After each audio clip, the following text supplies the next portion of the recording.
Durante milenios los humanos sacrificaron animales, construyeron templos gigantescos, oraron diariamente y entregaron sus mejores cosechas a los dioses. Generación tras generación dobló la rodilla ante altares de mármol y oro, derramó sangre en ceremonias sagradas, ayunó hasta el desfallecimiento y renunció a placeres terrenales por mandato celestial. Pero si analizamos objetivamente sus acciones registradas en los mitos, si examinamos con honestidad brutal las decisiones que tomaron y las consecuencias que provocaron, surge una pregunta que nuestros ancestros jamás se atrevieron a formular en voz alta. ¿Realmente los dioses merecían esa devoción absoluta o eran simplemente tiranos caprichosos que explotaban el miedo humano para mantener su poder? Esta no es una pregunta irreverente hecha por diversión. Es un análisis que examina la conducta divina usando los propios estándares morales que estas deidades establecieron en sus mitologías. Ellos mismos declaraban ser fuentes de justicia, orden y protección. Ellos mismos exigían que los mortales vivieran según códigos estrictos de honor, lealtad y rectitud. Entonces es justo preguntarnos si cumplieron las responsabilidades que proclamaban tener. Durante la próxima hora exploraremos ambos lados de este debate con igual peso y evidencia concreta, permitiéndote formar tu propia conclusión sobre una pregunta que millones de seres humanos nunca tuvieron el lujo de cuestionar. Comencemos defendiendo a los dioses, porque antes de juzgarlos debemos reconocer todo lo que las mitologías dicen que hicieron por la humanidad. Y la lista es considerable cuando se examina con justicia. Los argumentos a favor de su merecida adoración se organizan en 5 categorías fundamentales, cada una respaldada por acciones específicas registradas en docenas de tradiciones culturales. Estas no son abstracciones filosóficas, sino eventos concretos que cambiaron el destino de civilizaciones enteras. Veamos primero su papel como creadores y proveedores, el fundamento mismo de la existencia humana según innumerables culturas. En la mitología china, Nuwa moldeó a los primeros humanos de barro amarillo con sus propias manos cuando la tierra estaba vacía y silenciosa. No fue un acto casual, sino un trabajo artesanal donde cada figura recibió forma individual antes de ser insuflada con vida. Cuando el trabajo se volvió agotado, ella mojó una cuerda en el barro y la agitó creando miles de humanos simultáneamente, pero aún así dedicó su energía divina a poblar el mundo. En Grecia, Prometeo no solo dio forma a la humanidad, sino que robó el fuego sagrado del Olimpo, arriesgándose a tortura eterna para que los mortales pudieran calentarse, cocinar y forjar herramientas. Zeus lo encadenó a una roca donde un águila devoraba su hígado cada día durante 30 años, regenerándose cada noche para sufrir de nuevo. ¿Cuántos seres aceptarían décadas de agonía por criaturas que ni siquiera existían aún? En Mesoamérica, Quetzalcóatl descendió al inframundo de Mictlán enfrentando pruebas mortales para recuperar los huesos de la humanidad anterior. Una vez obtenidos, mezcló esos huesos pulverizados con su propia sangre divina para crear la quinta humanidad, la que poblaría la era actual. Literalmente sacrificó parte de su esencia inmortal para dar vida a los mortales. Deméter enseñó la agricultura a los griegos revelando los secretos del trigo, la cebada y el ciclo de siembra que transformó a cazadores nómadas en civilizaciones estables. Osiris civilizó Egipto entregando leyes, arquitectura, religión organizada y métodos de irrigación que convirtieron desierto en tierra fértil. Estos dioses no simplemente crearon humanos y los abandonaron, sino que invirtieron tiempo, conocimiento y sacrificio personal en asegurar que prosperaran. Pero la creación fue solo el principio. La segunda categoría de evidencia a su favor es la protección constante que brindaron contra amenazas que ningún mortal podría enfrentar solo. En la mitología nórdica, Thor mataba gigantes de hielo diariamente usando Mjolnir para impedir que las fuerzas del caos invadieran Midgard y congelaran toda vida. Cada amanecer representaba otra victoria silenciosa del dios del trueno contra enemigos que los humanos ni siquiera sabían que existían. no pedía agradecimiento por cada gigante aplastado, simplemente cumplía su deber porque los mortales eran demasiado frágiles para defenderse. En la cosmología azteca, Huitzilopochtli necesitaba corazones humanos no por sadismo, sino porque libraba batalla cósmica cada noche contra las estrellas y la luna para hacer salir el sol cada mañana. Sin su sacrificio constante, el apocalipsis llegaría en forma de oscuridad eterna. Vishnu se reencarnó 10 veces a lo largo de eras cósmicas, salvando el universo de demonios que amenazaban con destruir toda creación. Como Matsya el pez, salvó a la humanidad de un diluvio universal. Como Narasimha, mitad hombre, mitad león, destruyó al demonio Hiranyakashipu que aterrorizaba los 3 mundos.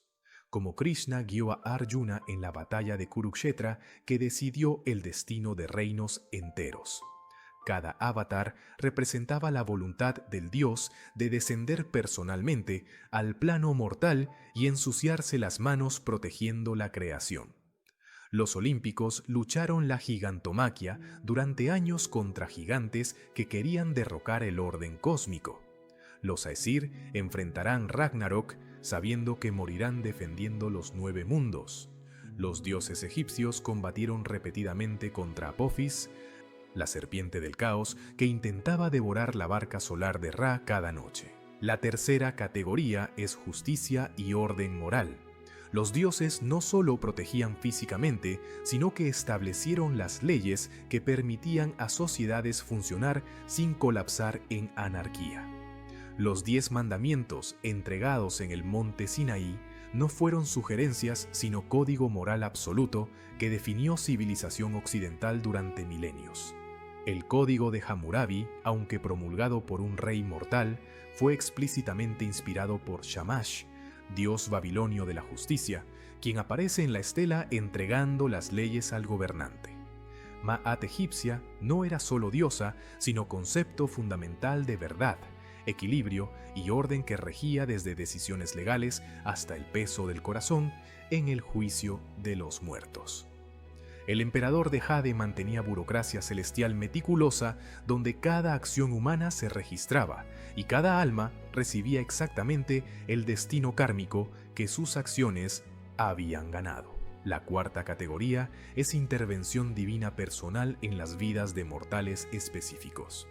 Atenea guió a Odiseo durante 20 años de travesía hasta su hogar en Ítaca, apareciendo en momentos críticos para aconsejar, advertir o disfrazarlo de mendigo para reconquistar su palacio.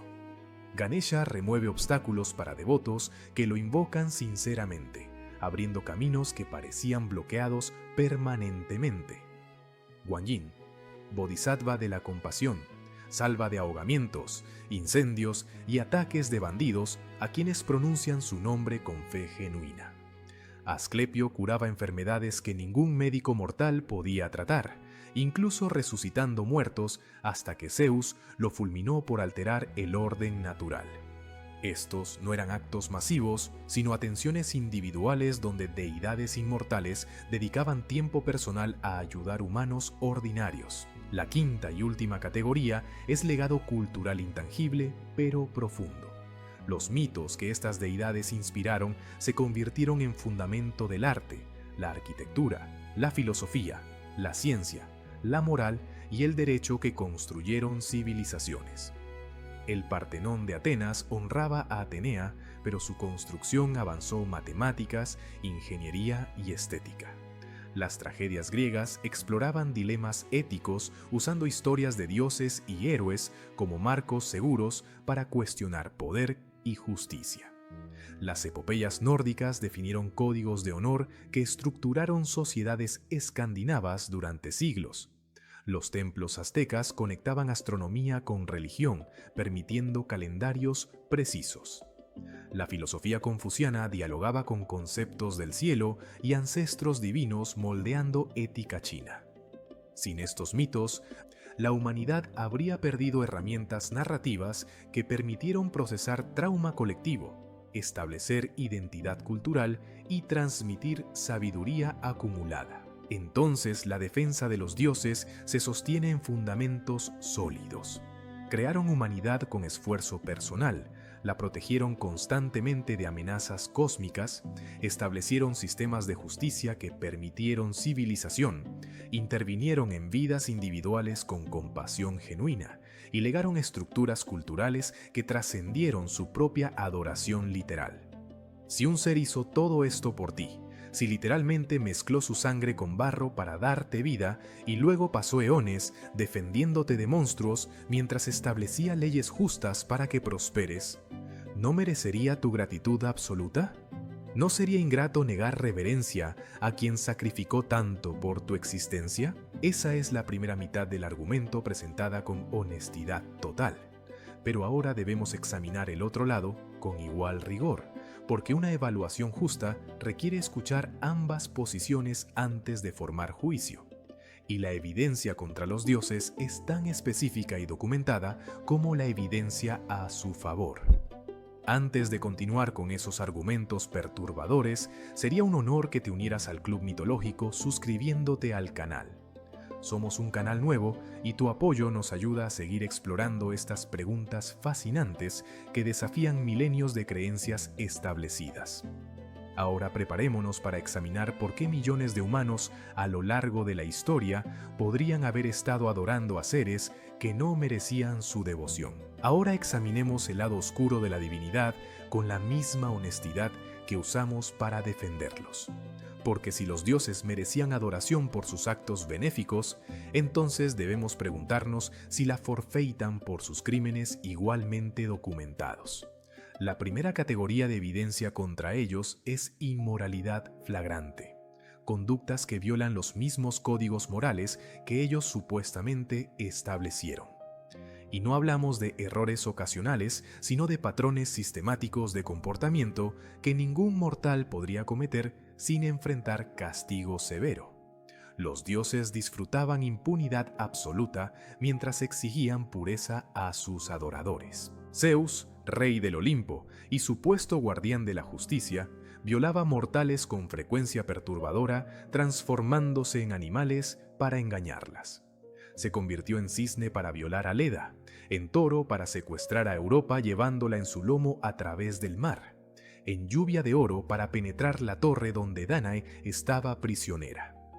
Estas no fueron historias de amor consensuales, sino ataques sexuales donde el dios usaba poder superior y engaño para forzar encuentros que las mujeres no podían rechazar. Hera castigaba a las víctimas en lugar de a su esposo, persiguiendo a Io transformada en vaca y atormentando a Leto durante su embarazo. El mensaje era claro. Los poderosos violan sin consecuencias, mientras los débiles sufren por ser violados. Odín, padre de todos en la mitología nórdica, exigía guerras constantes para llenar Valhalla con guerreros caídos que lucharían en Ragnarok. Manipulaba reyes mortales para que iniciaran conflictos sangrientos usando valquirias para decidir arbitrariamente quién moría en batalla. Familias enteras quedaban destrozadas, aldeas eran quemadas, niños quedaban huérfanos, todo para que Odín acumulara soldados para una batalla profetizada. Es justo sacrificar generaciones de mortales para prepararse para un apocalipsis que los dioses mismos provocarían. Set desmembró a su hermano Osiris por celos del trono, cortándolo en 14 pedazos y esparciéndolos por Egipto. Los dioses griegos cometían incesto regularmente, Zeus con su hermana Hera, Poseidón con Deméter, mientras prohibían tales uniones a mortales bajo pena de destierro o muerte. La segunda categoría es castigos desproporcionados que revelan crueldad más que justicia.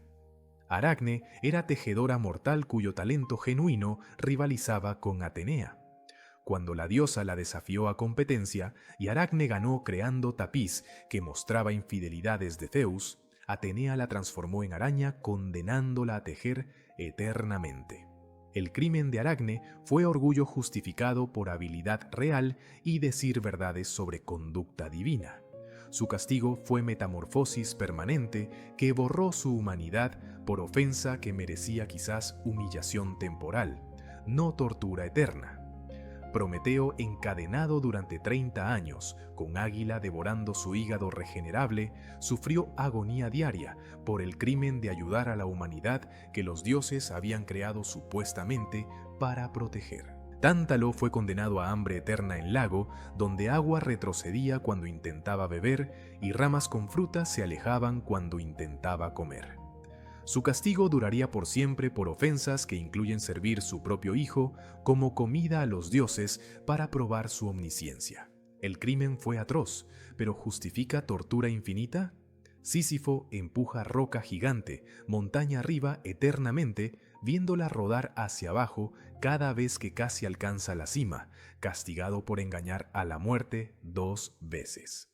Castigos infinitos por ofensas finitas violan principio básico de justicia proporcional que los dioses supuestamente defendían.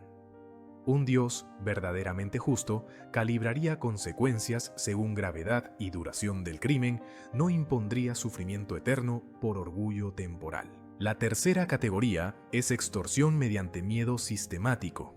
Los aztecas debían proveer corazones humanos a Huitzilopochtli o el sol no saldría provocando apocalipsis en oscuridad. Esta no era sugerencia sino chantaje. Adórame con sangre o destruyo tu civilización. Sacerdotes arrancaban corazones palpitantes de prisioneros de guerra encima de pirámides mientras multitudes observaban aterrorizadas. Los griegos quemaban sus mejores animales en altares o sufrían plagas enviadas por dioses ofendidos. Apolo envió peste devastadora al campamento griego en Troya porque Agamenón deshonró a su sacerdote. Miles de soldados murieron de enfermedad por orgullo herido de un dios que podría haber castigado solo al ofensor. Los incas sacrificaban niños en cimas montañosas congeladas durante Capacocha, ritual donde infantes selectos eran drogados y abandonados para morir de hipotermia como ofrenda a dioses de montaña. Las familias entregaban sus hijos considerándolo honor, pero ¿qué clase de dios necesita muertes infantiles para mantener orden cósmico? El diluvio universal que Dios, Zeus o Enlil enviaron para castigar humanidad corrupta ahogó bebés inocentes, niños pequeños que no habían cometido pecado alguno, animales que no tenían concepto de moralidad. Si la maldad humana merecía extinción, ¿por qué los inocentes pagaron igual precio?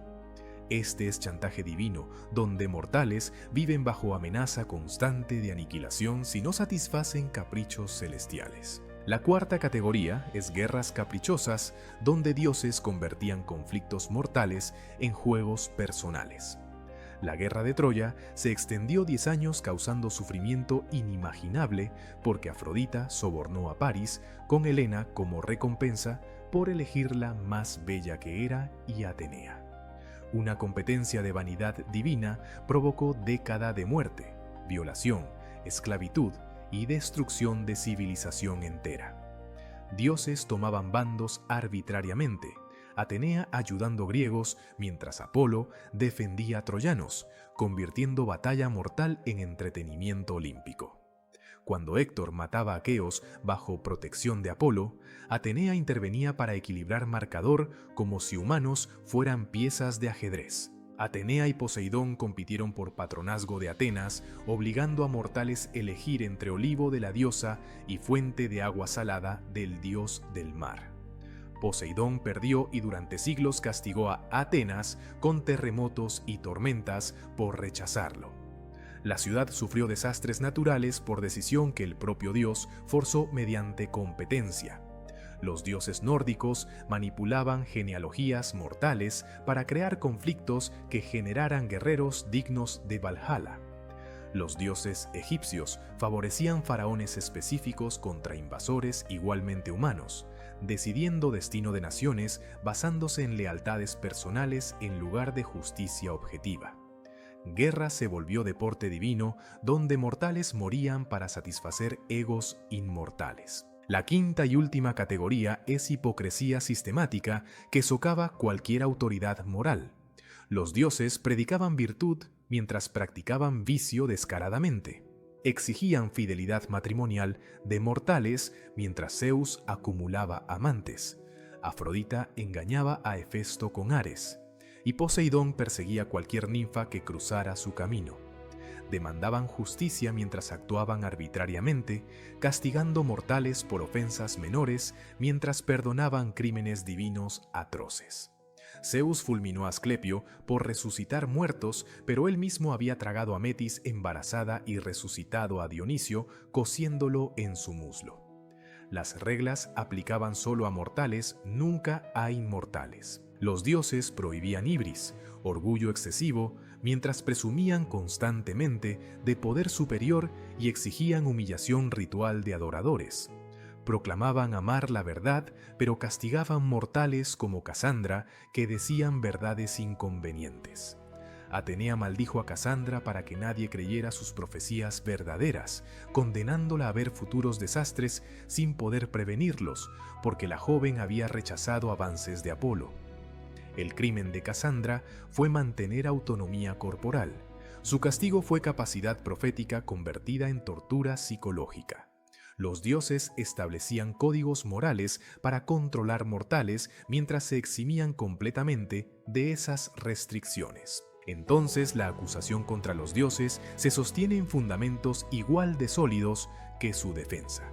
Cometieron violaciones sistemáticas sin consecuencias, impusieron castigos eternos desproporcionados, extorsionaron adoración mediante amenazas apocalípticas, convirtieron guerras en entretenimiento personal y violaron hipócritamente cada principio moral que predicaban. Si estos actos fueron cometidos por mortales, enfrentarían ejecución, destierro o condena eterna. Pero los dioses disfrutaban impunidad total mientras exigían perfección de criaturas infinitamente más débiles. ¿Es justo adorar a seres que usan poder absoluto para abusar en lugar de proteger? ¿Merece devoción quien predica justicia pero practica tiranía? Esa es la segunda mitad del argumento presentada con igual honestidad que la primera. Pero antes de decidir quién tiene razón, debemos examinar cómo estos patrones se manifestaron en mitologías específicas, porque no todos los panteones fueron iguales en su conducta y algunas tradiciones culturales desarrollaron dioses más dignos de adoración que otras. Ahora exploraremos cada sistema mitológico mayor para evaluar si su comportamiento colectivo justificaba la devoción que recibieron de civilizaciones enteras. No todos los panteones fueron iguales en su conducta moral ni en su relación con la humanidad. Examinar cada mitología mayor por separado revela diferencias fundamentales en cómo los dioses de distintas culturas entendían su responsabilidad hacia los mortales.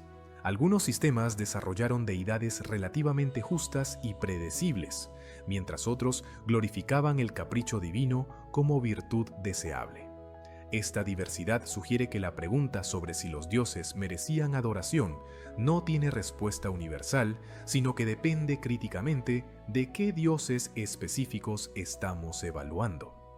Comencemos con el panteón más conocido en Occidente, los dioses griegos del Olimpo. Los dioses griegos eran extremadamente humanos en sus defectos, exhibiendo celos, venganza, lujuria y orgullo con intensidad que rivalizaba o superaba la de mortales. Zeus cambiaba de amante constantemente, provocando conflictos familiares que arrastraban mortales inocentes. Hera perseguía a las amantes de su esposo y a sus hijos bastardos con furia implacable. Poseidón inundaba ciudades enteras cuando sus egos eran heridos, pero paradójicamente esta humanidad extrema los hacía más accesibles y comprensibles para sus adoradores. Los griegos no esperaban perfección moral de sus dioses, sino protección específica y patronazgo de actividades humanas. Atenea era diosa de sabiduría y guerra estratégica, inspirando filósofos y generales. Apolo patronizaba artes, medicina y profecía. Hefesto protegía herreros y artesanos. Deméter aseguraba cosechas. Cada dios tenía dominio claro donde los mortales podían buscar ayuda específica sin esperar que fueran modelos morales perfectos. La pregunta entonces es si esta familiaridad los hace más adorables o menos dignos de devoción. Por un lado, dioses con defectos reconocibles inspiraban empatía y comprensión de la complejidad moral. Los griegos desarrollaron tragedias que exploraban dilemas éticos usando estos dioses imperfectos como espejos de la condición humana. Por otro lado, ¿merecen adoración seres que cometen los mismos crímenes que castigan en mortales? Los griegos parecían haber resuelto esto separando adoración de aprobación moral. Sacrificabas a Zeus no porque fuera moralmente perfecto, sino porque controlaba el clima y podía destruir tu ciudad con rayo. Era transacción pragmática más que declaración de superioridad ética. Los dioses griegos merecían adoración en tanto proveedores de servicios específicos, no como ejemplos morales a emular. Los dioses nórdicos presentaban dinámica diferente, más guerrera y pragmática. Odín sacrificó su ojo por sabiduría colgándose de Yggdrasil durante 9 noches atravesado por su propia lanza, demostrando compromiso con conocimiento que requería sufrimiento personal.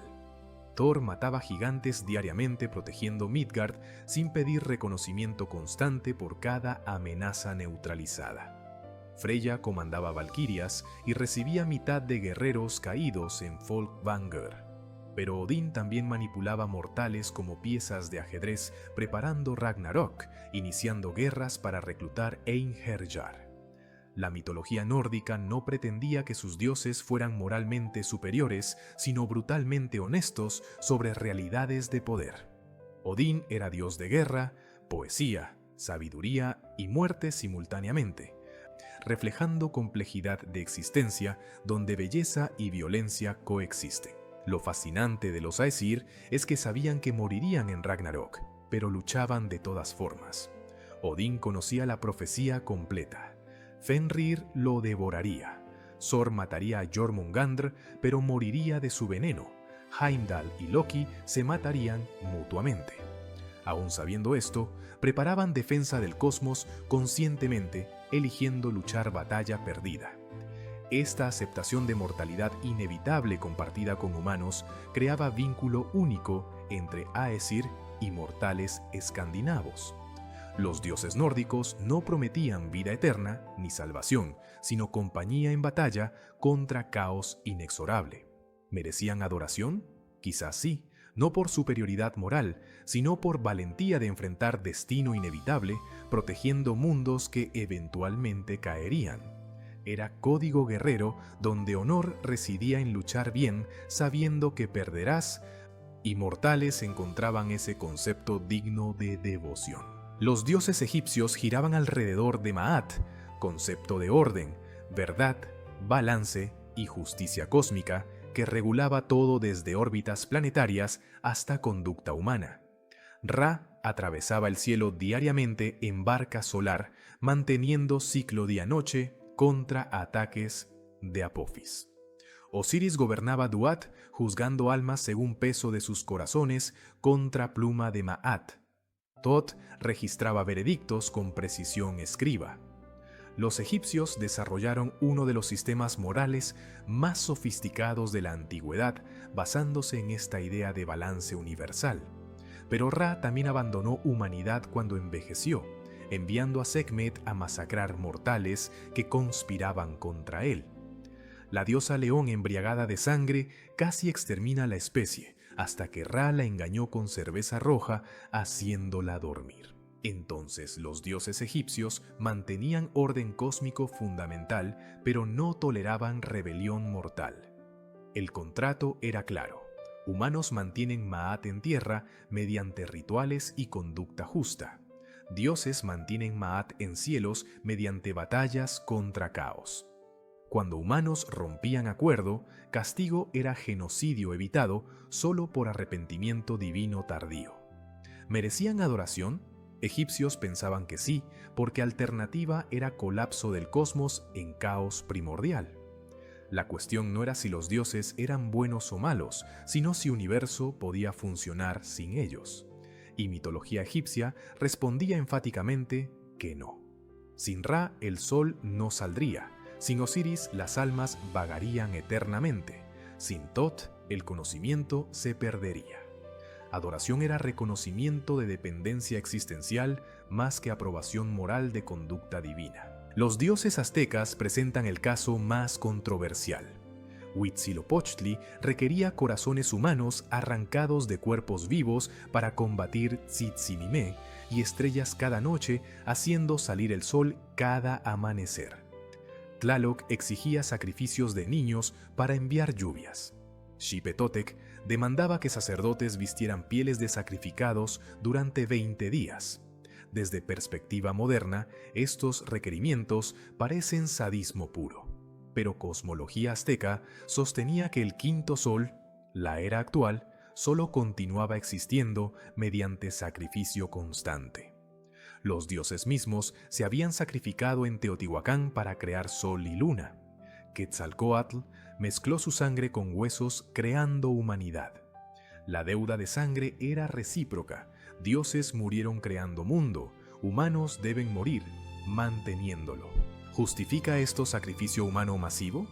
Moralmente, según estándares modernos, absolutamente no. Pero para aztecas la pregunta era pragmática, no moral. ¿Prefieres sacrificar prisioneros de guerra o arriesgar extinción universal? Si genuinamente crees que sin sangre el sol no saldrá y civilización colapsará en oscuridad eterna, entonces sacrificio se vuelve autodefensa cósmica, no asesinato. Los dioses aztecas merecían adoración dentro de su propio marco lógico porque proporcionaban servicio existencial, mantenían realidad funcionando. Pero ese mismo marco lógico sostenía sistema de terror donde vida humana era moneda de cambio para comprar otro día de existencia. Es posible argumentar simultáneamente que los aztecas eran racionales dentro de su cosmología y que su cosmología era moralmente horrorosa. Los dioses hindúes operan en escala cósmica incomprensible donde universo entero es ciclo infinito de creación, preservación y destrucción. Brahma crea, Vishnu preserva, Shiva destruye para permitir nueva creación. Cada ciclo llamado Kalpa dura 1320 millones de años. Los avatares de Vishnu descienden cuando Dharma colapsa para restaurar orden cósmico. Krishna guió a Arjuna en Kurukshetra enseñando que cumplir deber asignado por casta es supremo bien incluso cuando ese deber implica matar familiares. Shiva destruye universos enteros mediante danza cósmica cuando ciclo termina. Pero esa destrucción no es malicia, sino renovación necesaria. Universo viejo debe morir para que nuevo nazca. ¿Merecen adoración dioses que destruyen cosmos entero, incluyendo billones de seres conscientes? Hinduismo responde que vida y muerte son ilusiones temporales, que Atman es eterno y renace infinitamente hasta alcanzar moksha. Destrucción de formas materiales es liberación, no tragedia. Sufrimiento existe porque individuos se apegan a Maya, ilusión de separación. Los dioses merecen adoración porque enseñan camino hacia liberación del ciclo de renacimientos. Pero esto requiere aceptar premisas metafísicas específicas. Si rechazas reencarnación y consideras esta vida única oportunidad de existencia consciente, entonces destrucción de universos es genocidio cósmico, no renovación sagrada. Como con aztecas, evaluación depende críticamente de aceptar o rechazar cosmología subyacente. Finalmente, los dioses chinos con emperador de Jade liderando burocracia celestial meticulosa. Cada acción humana se registra, cada alma recibe exactamente destino kármico ganado, sistema meritocrático donde incluso mortales pueden ascender a inmortalidad mediante cultivo espiritual. Guan Yu era general mortal deificado por lealtad excepcional. Sun Wukong era demonio rebelde que alcanzó budaidad mediante peregrinación. El sistema era justo pero rígido y distante. Emperador de Jade raramente intervenía personalmente en asuntos mortales, delegando a dioses menores y burócratas celestiales. Esto creaba previsibilidad. Sabías exactamente qué acciones traían qué consecuencias. pero también significaba que conexión emocional con divinidad era menor que en otras mitologías. ¿Merecían adoración dioses que mantenían sistema justo pero impersonal? Probablemente sí, dentro de valores confucianos que priorizaban orden social, jerarquía clara y meritocracia sobre intimidad emocional con lo divino. La adoración china era menos sobre amor y más sobre respeto hacia autoridad legítima que mantenía Cosmos funcionando eficientemente. Cada panteón reflejaba valores culturales de civilización que lo creó. Griegos valoraban belleza, tragedia y complejidad moral. Nórdicos valoraban coraje ante destino inevitable. Egipcios valoraban orden cósmico sobre autonomía individual. Aztecas valoraban sacrificio mutuo entre dioses y humanos. Hindúes valoraban liberación del ciclo material. Chinos valoraban burocracia eficiente y meritocracia. La pregunta de si dioses merecían adoración está inseparablemente entrelazada con pregunta de si sus adoradores compartían valores que esos dioses representaban. Hemos presentado argumentos sólidos defendiendo y acusando a los dioses, hemos examinado panteones específicos con sus particularidades morales. Pero antes de permitirte formar tu veredicto final, debemos confrontar casos concretos que desafían cualquier juicio simple. Estos son dilemas donde ambos lados tienen razones legítimas, donde la conducta divina revela contradicciones imposibles de resolver mediante lógica binaria. Cada caso te obligará a preguntarte si el fin justifica los medios, si el sufrimiento de inocentes puede compensarse con bien mayor, y si los dioses operaban bajo restricciones cósmicas que desconocemos. Comencemos con uno de los casos más perturbadores de la mitología griega. Deméter y la hambruna global presenta dilema de dolor maternal contra genocidio indirecto. Cuando Hades raptó a Perséfone llevándola al inframundo para convertirla en su esposa, Deméter cayó en depresión tan profunda que dejó de cumplir su función como diosa de la agricultura. Las cosechas fallaron globalmente, los campos se volvieron estériles, los animales dejaron de reproducirse y millones de mortales murieron de hambre en el equivalente mitológico de invierno nuclear. El dolor de Deméter era válido. Ninguna madre debería perder a su hija mediante secuestro violento. Pero ¿justifica ese dolor maternal destruir civilizaciones enteras? Los bebés que murieron de inanición en brazos de sus madres no habían participado en el rapto. Los ancianos que perecieron viendo morir a sus nietos no tenían poder para devolver a Perséfone. Zeus eventualmente negoció compromiso donde Perséfone pasaría 6 meses con Hades y 6 con Deméter, creando las estaciones. Pero ese acuerdo llegó después de incontables muertes. ¿Deméter merece adoración por finalmente restaurar fertilidad o condena por usar hambre masiva como arma de negociación? Podríamos argumentar que su dolor nubló su juicio, que dioses sienten emociones tan intensas que pierden perspectiva como mortales. Pero eso simplemente confirma que seres con poder cósmico no deberían permitir que emociones personales dicten política que afecta millones. Alternativamente, quizás Deméter físicamente no podía hacer crecer plantas mientras sufría, que su depresión no fue elección sino consecuencia automática de trauma. Eso la absolvería de culpa moral, pero plantea pregunta más perturbadora. ¿Deberíamos adorar a dioses cuyos estados emocionales causan catástrofes involuntarias? Si tu bienestar depende de estabilidad psicológica de seres inmortales, ¿no es eso existencia terrorífica? El diluvio universal aparece en múltiples mitologías con variaciones pero tema consistente. Divinidad decide que humanidad es demasiado corrupta y merece extinción. Dios en tradición abrahámica, Zeus en mitología griega, Enlil en épica babilónica, todos llegaron a misma conclusión y enviaron inundación que ahogó casi toda vida terrestre. Salvaron una familia para reiniciar civilización, pero el resto pereció bajo aguas que cubrieron montañas. La justificación era que humanos habían violado códigos morales repetidamente, ignorando advertencias divinas. ¿Pero bebés de 3 meses habían pecado? ¿Niños de 5 años merecían ahogarse por crímenes de adultos? Animales inocentes que no tienen concepto de bien y mal debían morir porque humanos eran malvados. Si aceptas que generaciones pueden heredar culpa colectiva, que sociedad corrupta contamina incluso a recién nacidos, entonces quizás diluvio era reinicio necesario. Pero esa lógica es idéntica a la que justifica genocidio, declarar grupo entero irredemable, incluyendo miembros individuales que nunca participaron en crímenes acusados. Los dioses pudieron haber castigado selectivamente a criminales específicos, dejando vivir a inocentes.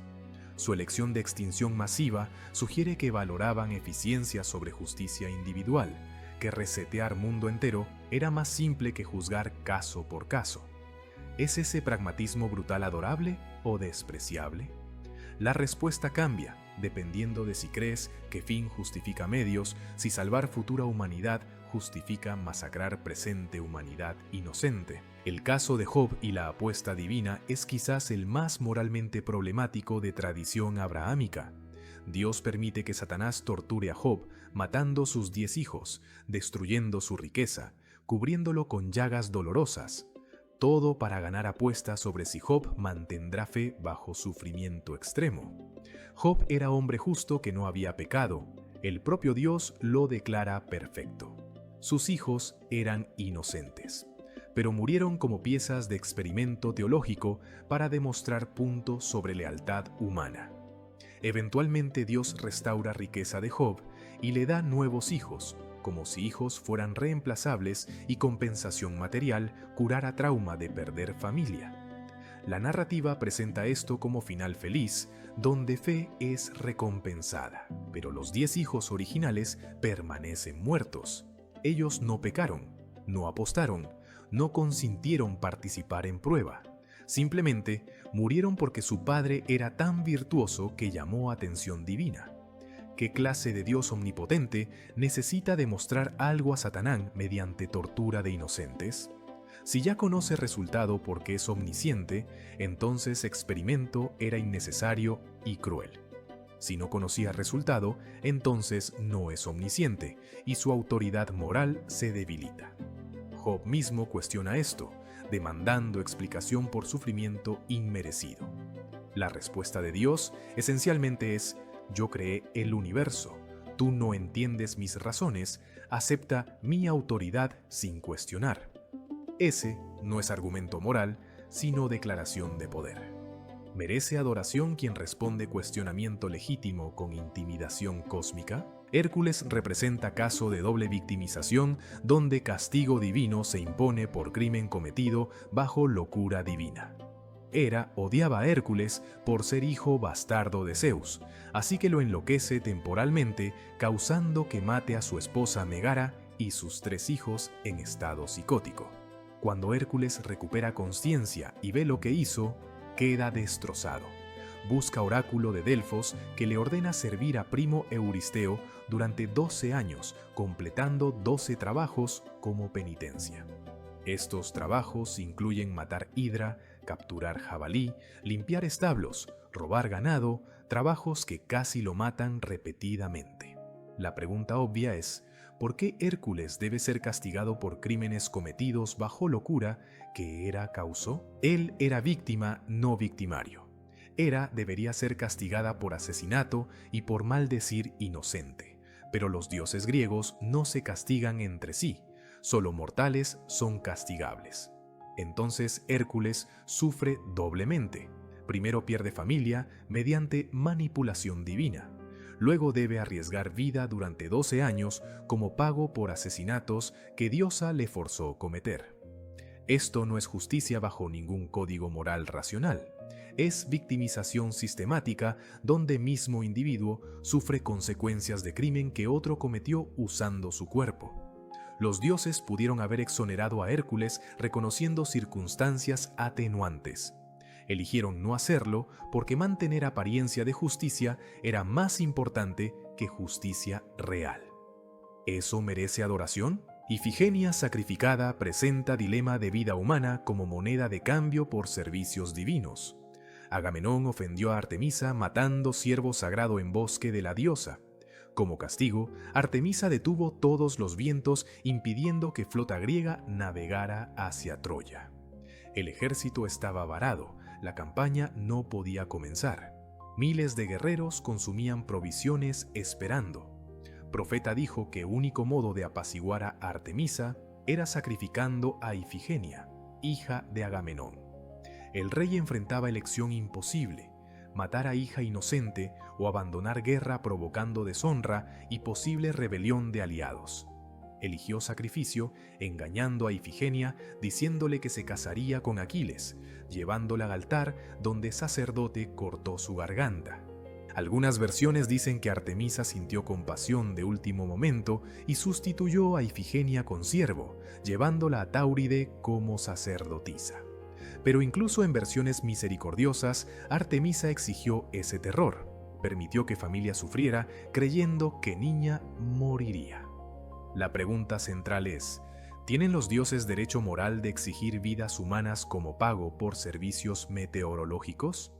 Artemisa controlaba vientos, podría haberlos devuelto sin precio. Eligió extorsión. Dame vida humana o flota permanece varada. Agamenón pecó matando siervo sagrado, pero su hija no participó en ese crimen. Castigarla por pecados paternos viola principio de justicia individual que los propios dioses supuestamente establecieron. Estos 5 casos revelan patrón consistente. Los dioses operaban en zona gris moral, donde sus acciones simultáneamente salvaban y destruían, protegían y victimizaban, castigaban culpables y aniquilaban inocentes. No podemos simplificar respuesta a pregunta titular porque cada mitología, cada dios individual, cada evento específico presenta balance diferente de beneficio contra daño. La respuesta de si dioses merecían adoración depende críticamente de mitología específica que examinas, de dios individual que evalúas, de periodo histórico que consideras y de valores morales que usas como vara de medición. Griegos pudieron haber adorado a Zeus por protección contra invasores mientras despreciaban sus violaciones. Egipcios pudieron haber venerado Ra por mantener Cosmos mientras temían su capacidad genocida. Debemos reconocer que para antiguos adoración frecuentemente no era opcional sino supervivencia. No adorabas porque Dios merecía devoción, sino porque controlaba aspectos de realidad esenciales para tu existencia. No sacrificabas a Tlaloc porque aprobaras sacrificio de niños, sino porque necesitabas lluvia, y esa era moneda que aceptaba. Eso no responde pregunta moral de si dioses merecían adoración, solo explica por qué humanos adoraban independientemente de merecimiento. La utilidad perdurable de estos mitos no es responder si dioses eran buenos o malos, sino enseñar sobre poder, responsabilidad, moralidad y relación entre fuertes y débiles. Cada historia de abuso divino es advertencia sobre cómo poder absoluto corrompe absolutamente. Cada historia de sacrificio divino es aspiración sobre cómo fuertes deberían usar poder protegiendo débiles. Algunos mitos muestran dioses evolucionando moralmente, sugiriendo que incluso inmortales necesitan crecimiento ético. Zeus en mitos tardíos es menos violador serial y más rey sabio. Odín busca sabiduría constantemente, sacrificando comodidad personal. Esta evolución implica que los antiguos reconocían imperfección divina y esperaban mejora. Quizás adoración era menos sobre venerar perfección existente y más sobre nutrir potencial de crecimiento, o quizás simplemente racionalizaban poder inevitable mediante narrativas que hacían opresión tolerable. No hay modo de saber con certeza porque los adoradores originales están muertos hace milenios. Lo que sí sabemos es que tú, oyente moderno sin obligación de adorar ningún dios antiguo, ahora tienes información para formar tu propio veredicto. Basándote en evidencia presentada durante esta hora, ¿crees que los dioses merecían adoración? Vota en comentarios. Emoji de manos rezando si merecían adoración. Explica qué dios te parece más digno y por qué.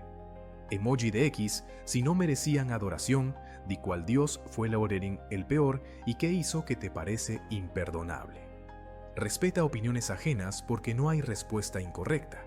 ¿Tú adorarías a Zeus sabiendo que viola mortales regularmente? ¿A Thor sabiendo que masacra sin juicio previo? ¿A Huitzilopochtli exigiendo corazones humanos arrancados?